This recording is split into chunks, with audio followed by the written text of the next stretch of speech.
안녕하세요. 네, 오늘은 요한 1서 말씀으로 우리 하나님 음성 듣도록 하겠습니다. 오늘 말씀은 요한 1서 1장 5절에서 2장 2절입니다. 이 본문 말씀을 중심으로 하나님과의 사귐은 제 고백으로 깊어집니다 라는 제목으로 말씀 나누겠습니다. 우리 신앙의 핵심은 하나님과의 사귐이요 교제입니다. 하나님과 교제가 잘 이루어질 때 우리는 하나님의 임재를 깊이 경험하면서 우리 영혼은 큰 평안과 기쁨을 누리게 됩니다. 그런데 우리가 이 평안과 기쁨을 누리지 못할 때가 있습니다. 왜 그럴까요? 그것은 하나님은 빛이기 때문입니다. 빛이 있어도 무언가에 가리면 빛의 밝음이 잘 드러나지 않습니다. 마찬가지로 하나님이란 빛을 가리는 것이 있습니다. 무엇일까요?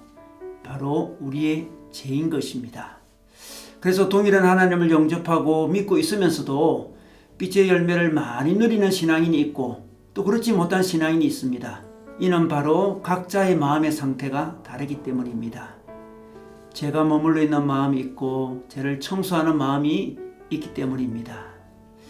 주님은 빛이시기에 죄라는 어두움과 함께 머무르기를 싫어하십니다. 그래서 빛 대신 주님과 깊은 사귐을 위해서는 죄를 깨끗이 청소해야 합니다. 죄를 청소하는 방법이 바로 죄를 고백하는 것입니다. 오늘 요한 1서를 받아보는 교회에서는 죄를 고백하는 것을 거부하는 이단이 있었습니다. 8절 말씀에 우리가 죄가 없다고 말하면 우리는 자기를 속이는 것이요 진리가 우리 속에 없는 것이다 이렇게 말씀하고 있습니다. 이렇게 우리는 죄가 없다고 주장하는 이단이 있었는데 바로 영지주의라는 이단이었습니다.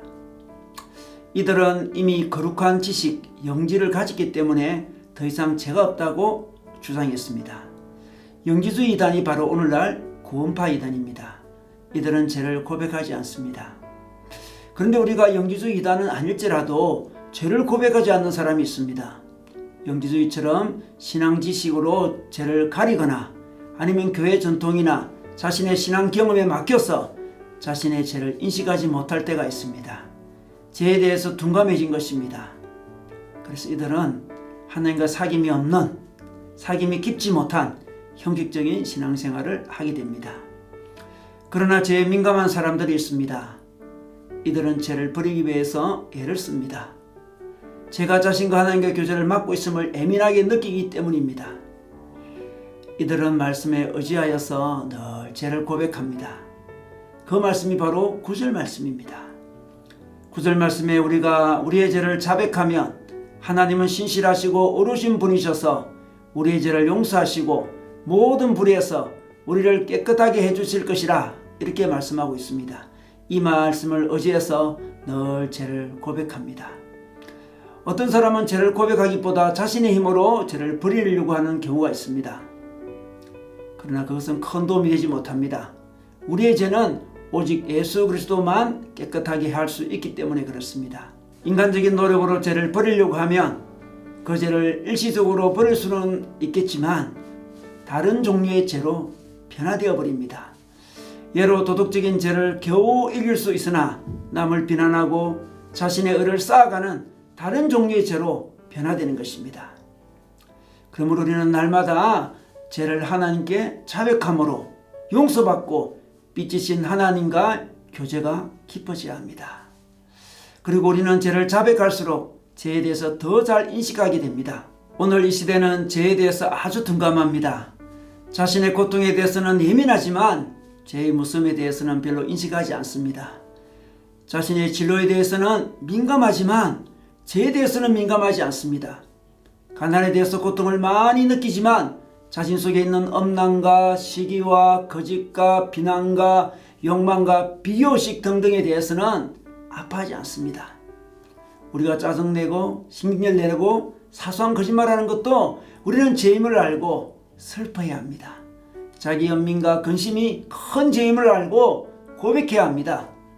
윤리적인 죄뿐 아니라 다른 사람을 비난하는 것도 그에 못지않는 큰 죄임을 알고 하나님 앞에 눈물로 고백해야 됩니다. 이런 죄에 대한 고백이 없이 살다 보면 어느새 죄에 대해서 둔감해지고 그 둔감함이 중증이 되어버리면 하나님 임재는 사라지고 평안과 기쁨도 사라집니다. 교회 생활도 형식적이 되고 교회 안에서 인간적인 인정을 추구하게 되면서 갈등이 일어나기도 합니다.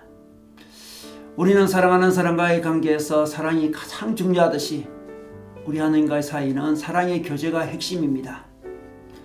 기독교 신앙은 하나님과의 교제입니다. 바로 하나님 나라의 큰 속성이죠. 그러므로 우리의 가장 큰 목표는 형통과 성공과 잘 사는 것 정도가 아닙니다. 우리의 가장 큰 관심은 상처 치유도 아닙니다. 바로 죄를 용서받는 것입니다. 하나님과의 사귐을 위한 죄를 용서받는 것입니다. 빛 대신 하나님과 교제하기 위하여 하나님 나라를 누리기 위하여 죄를 고백하는 것입니다. 여러분, 오늘도 하나님과의 교제를 위해 하나님 주시는 평안과 기쁨을 위해 죄에 대해서 민감하게 인식하고 죄를 고백하는 시간 가지시기를 주님의 이름으로 축원합니다.